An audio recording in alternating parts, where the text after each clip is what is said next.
Are you tired of liberals telling you what's good for your kids? Do you wish there was a product free from all those pesky regulations? Well, now, there's Ronnie D, the first government-free juice drink. Free from oversight, Ronnie D isn't required to disclose what it's made from, ensuring you get the greatest tasting drink ever. It may not be healthy, but you have the freedom to decide that for yourself, instead of it being taken away from you. It smells like battery acid. Oh, son, you have a lot to learn about deregulation. I feel like my stomach is gonna explode. Here, have another glass, and give one to your sister too. Ronnie D, it's like cancer in a cup. Tell Mom I love her.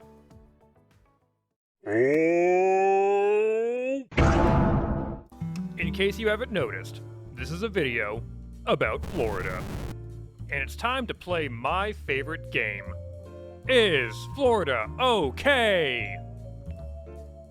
The answer is no. And I think I know where Florida belongs.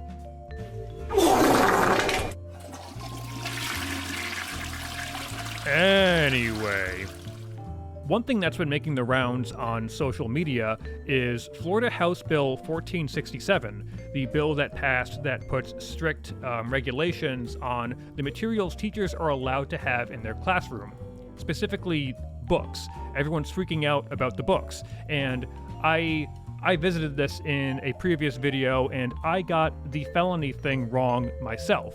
But let's watch this clip because there are elements of truth here that are important to go over.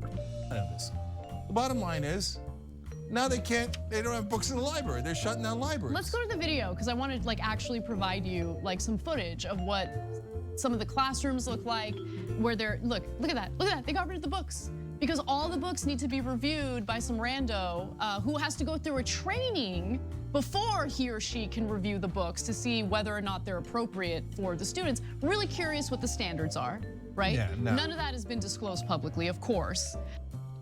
I'm going to stop it there because I have the bill pulled up in another tab. And combing through this bill, I'll have it linked down in the description if you want to read through it yourself. But combing through it, I personally found no reference to penalties, specifically felony charges for teachers who have material that's deemed inappropriate. However, there is plenty in here about training. So teachers having to clear out their libraries because all the books need to be reviewed and deemed appropriate by whatever standard they come up with is complete bullshit, and that should never happen.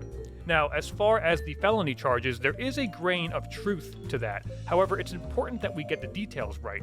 If we look over at Florida's obscenity laws, specifically selling pornography to minors, showing pornography to minors, transmitting porn to a minor, all that, those are all crimes. And I'm pretty sure those are all felonies in Florida. Now, punishments for these laws, we have fines, probation, jail, community control, prison, criminal registration.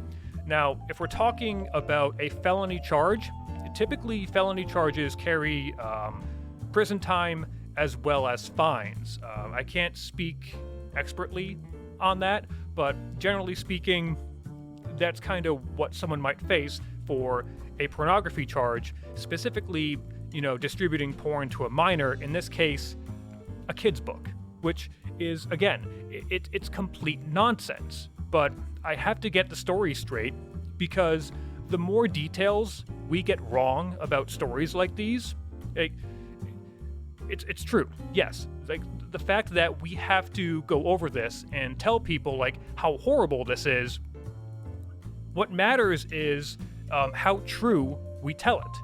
Because the more we get wrong about stories like this, it only strengthens the position of despots like Ron DeSantis and his supporters.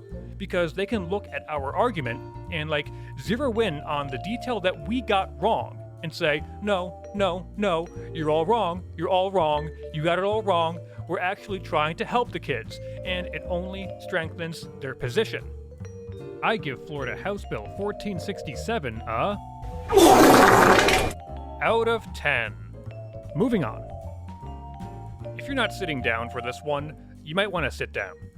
Florida may force high school athletes to disclose their menstrual history.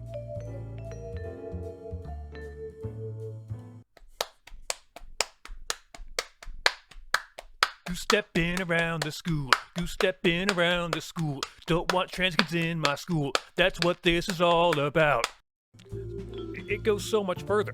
This is like a triple-edged sword. We have anti-trans sentiment.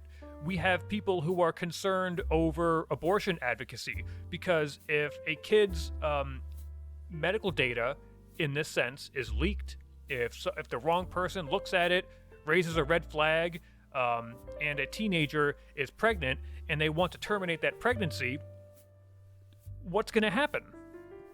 And the third thing is, like I said, the information. The form is available online, so parents are understandably concerned that their kids' medical data could be leaked, stolen, sold. It's just a draconic nightmare. I hope beyond hope that this gets shot down. And the FHSAA, I think we all know where they belong. Well, that's all the Florida I can take for one day. If you live in Florida and you hate all this nonsense as much as I do, good for you. I hope things get better. But if you live in Florida and you support all this draconic goose-stepping nonsense, you belong right in the toilet.